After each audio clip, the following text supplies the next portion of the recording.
Assalamu alaikum and welcome to our second podcast. Let's get a chunk of frankincense on for our bukhoor. Now we're going to talk about why are we moving to Pakistan. And we can't really give one answer. We can't give multiple answers because not everyone's going to be satisfied. If we said we're going for the better food, then someone's just said the food's not better. If someone said we're going for a better life, then people are saying there's hypocrites there, there's no Islam there, there's this and that. And so we've been to Pakistan. We've been going every year, like we mentioned in another video. Yeah. And we felt good there. We enjoyed it, and we want to go and live there. Yeah. Because we've also seen, with our current work situation, we can have more work-life balance, and it will be easier for us to achieve the goals that we have, which are firstly work-life balance. We enjoy that we can, eat halal food there. We enjoy that we can pray wherever we want. We can go to the best mall there, the poshest mall there, and it's okay to put your foot in the sink and do wudu if you need to. And they have wudu Yeah. facilities. So just that ease, we really enjoyed it, and we just want to be there and continue with that now. That's where we're at right now, and eventually we want to try and live off grid. So we feel that it will be easier to do that there than here. So that's where we're at right now. That can change because nothing is set in stone. But they were the reasons why we wanted to move. And we feel those reasons are enough. We're quite free. I mean, we're very mobile. We've moved cities before.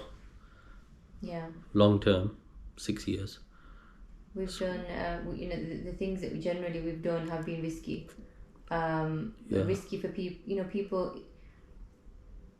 Generally, people will say, "Oh, it's because you don't have kids." But I know people without kids who do not take risks. They'll get into a full-time job, a permanent full-time job, and they'll say, "Oh, they treat me well. This is it now. I'm going to die here.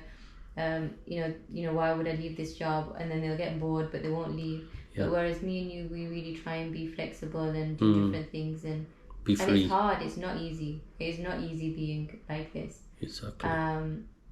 But that's just how we want to live.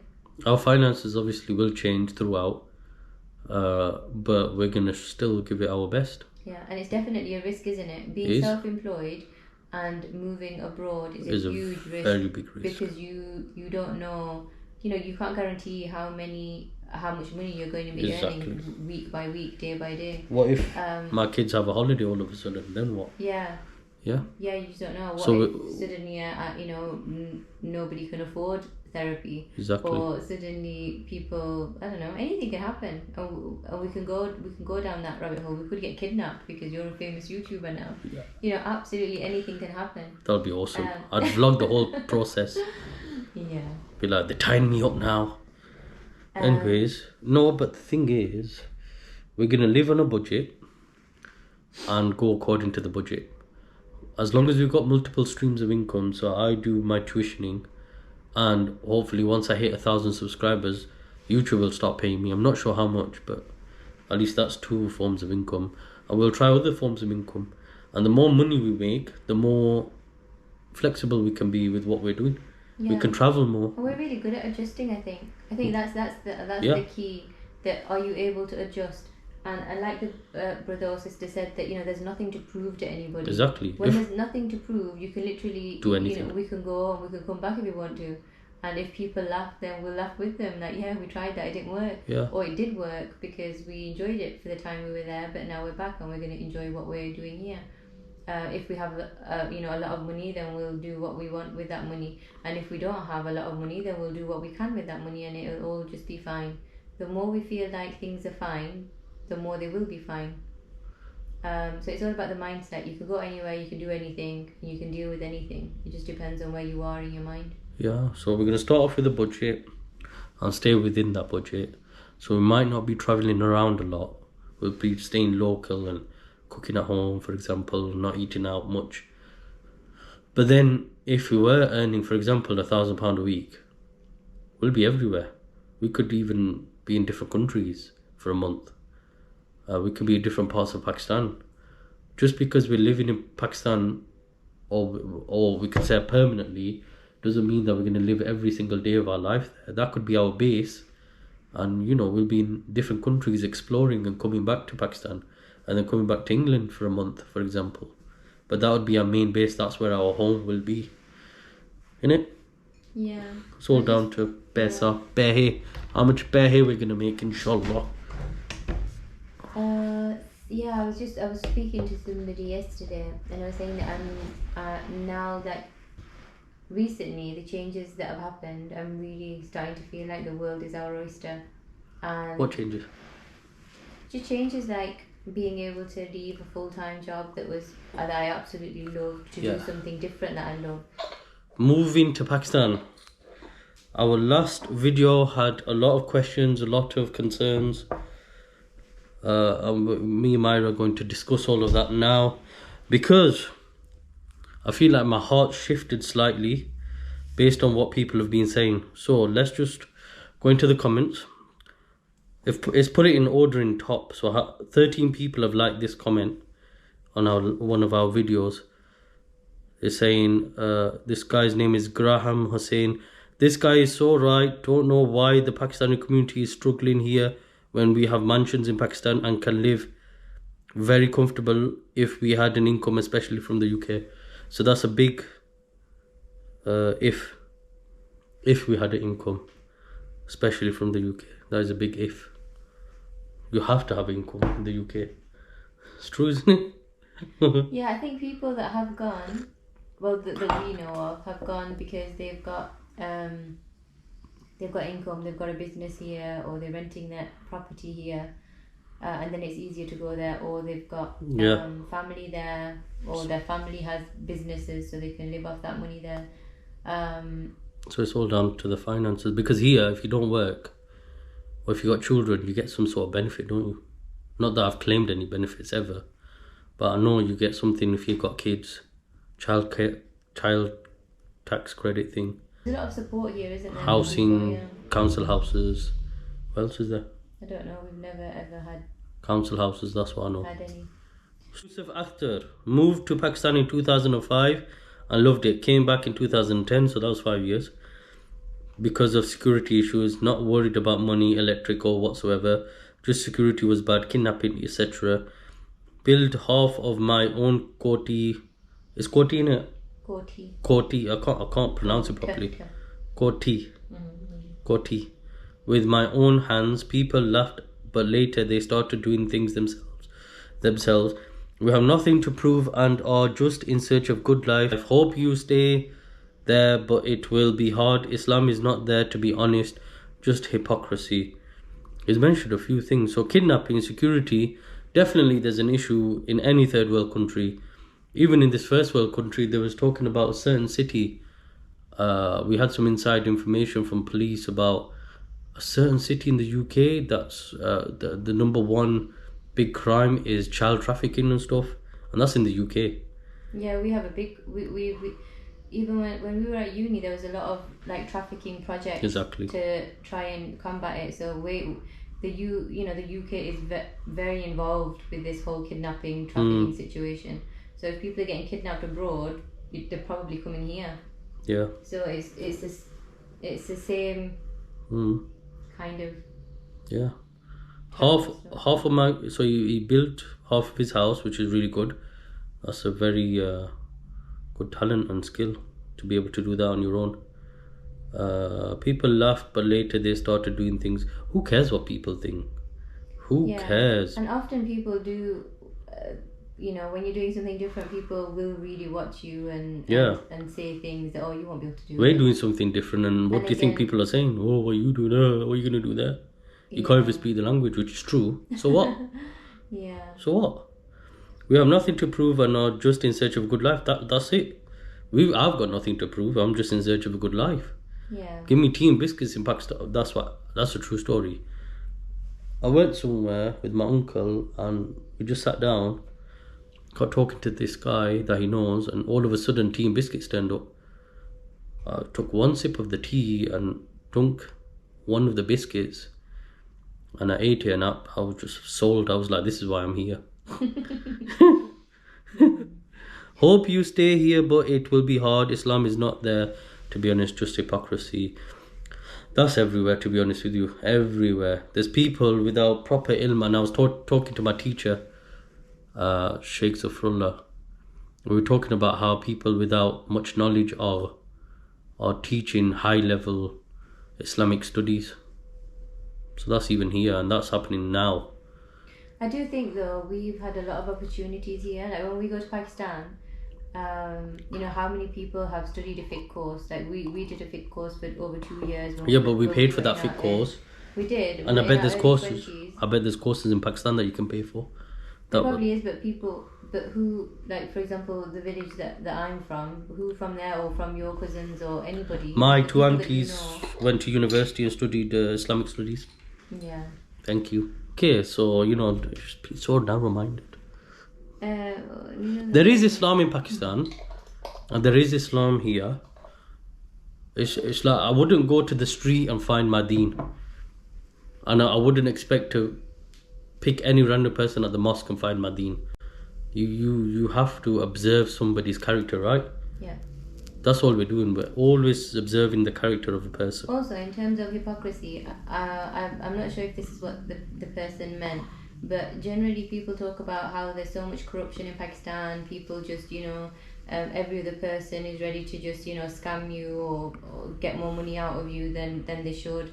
But really here, there's a very different kind of fraud that's going on. Yeah, there's hidden fraud here. That's mainly with the government. So people are not paying their full taxes. Exactly. They're lying about how much hypocrisy, they're earning, fraud. And, they'll pretend that they're not married and living with their wife. Yeah, and I know stories of that. They'll pretend that they are, you know, to get more rooms in a council house. They'll pretend that they've got XYZ person living with them when they haven't.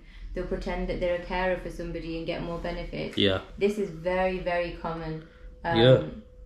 And should we overlook all of that? Especially in, you know, I don't know, like it's just over the years I've heard lots of these kind of cases. I think that should be overlooked. But when somebody in Pakistan charges you 100 rupees more for a taxi ride, I think it's because he's the worst person in the world. I think it's because those people that are, you know, committing fraud and not impacting us personally. They are. Because when you take it from the government, I mean, the government runs off taxes from the working people. Yeah, I guess so. So it's a full circle. So you take from the government's taking from the working people to fund your lifestyle. What a country this is. Yeah, it is really... Do I say that? I don't even mention the phone thing. Why? No, it's not good. But generally... But how many people we know on benefits that got nice phones? I can't think yet. She can't think because it's everyone. Generally, it seems like the people that are working a little bit and claiming benefits have a really good lifestyle from the people that I've seen. Yeah. They've got like the best clothes, designer clothes, the best phone, and me and you have never... We've never claimed benefits ever. Yeah, we've got the hardest life. We're the ones that are saying, we're saying, okay, we're going to Pakistan to make our life a bit easier. These guys are like, alright, we don't need to go anywhere. This is where we're getting the money.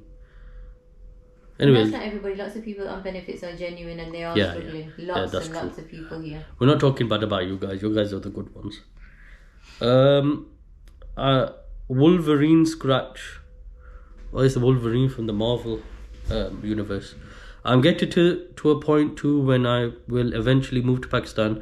There's so much you can work and save before and body starts breaking down. It's true, you know, because the older you get, I mean, who wants to go to Pakistan when you're over 50? Everyone's like, yeah, I'll work. I'll buy all my stuff and I'll pay it all off and I'll settle down in Pakistan. You're 60 years old. You need healthcare. You can't go Pakistan. And your pension's coming through soon. So you have to keep coming back. Isn't that true? I don't know. Shabana Nazreen Islam, interested in knowing which area of Pakistan you are moving to, brother. Walaikum salam. Everyone asks, like, that's like one of the main questions. Where are you moving to? They don't ask what you're going to do for work, what budget are you living on, what's the living conditions like, have you looked around and seen how you can get around and stuff like that. You know, your provision sorted. Where are you living? Which area? Where's that? I think that would be a big one for me, because that's the immediate concern, isn't it? Where am I actually going to be living? Yeah, but Because like people want everyone to knows, know so they can picture whether they could actually do that or not, or whether it's safe enough or not. like everyone knows every part of Pakistan. They don't know every part of Pakistan. Yeah, but generally people probably think, you're going to Lahore, you're going to Karachi, or you're going to Bahria town, or you're going Well, to, we're in the district of Rawalpindi, okay? we'll do a whole video of the also area. revealed. People will be able to see it as we're living there. You'll be able to see it, and you'll be able to judge for yourself if it's a good move for us or not. Salam Pakistan, that's the person's name. Thinking of doing the same. That's all they said. That's a nice comment. Aussie Beckman, if I was you, I will stay in the UK. After a couple of months, you move back to the UK. Thank you, brother. Own Raza, comment for more outreach. Thank you. So apparently, the more people comment on the video, the more YouTube shares it. Top secret underscore GTR. They're the Gadiya, man. They're the nice Gadiya.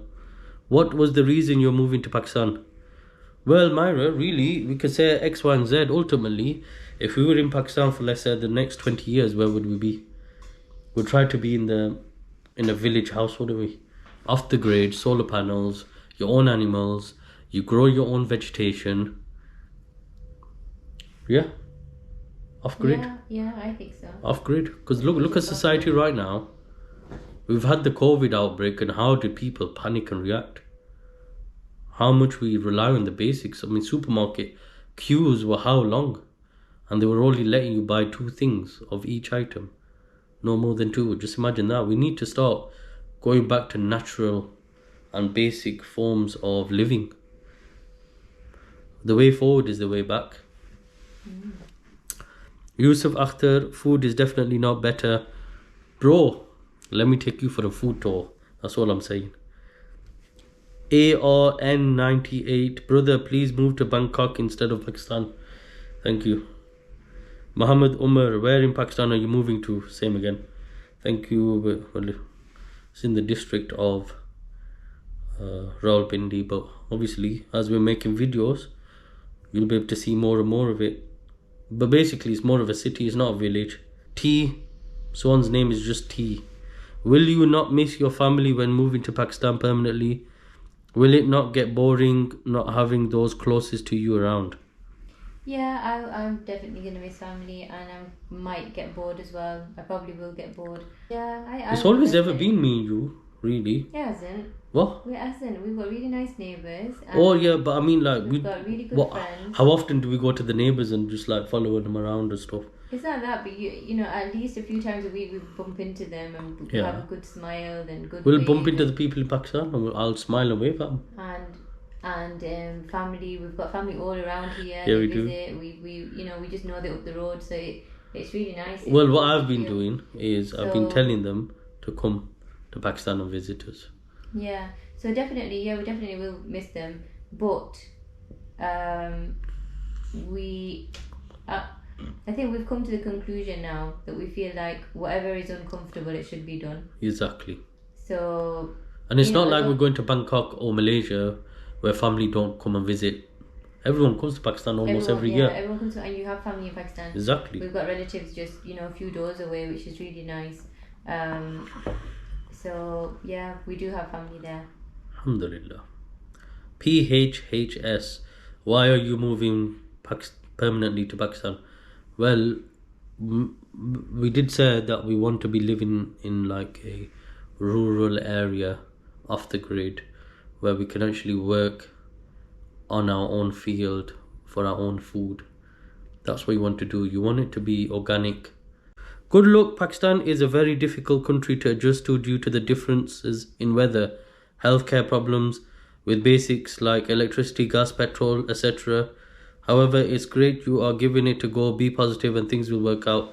Osman Chaudhary. Yeah, I agree with all of that. Yeah, the weather can be harsh in the winter and in the summer.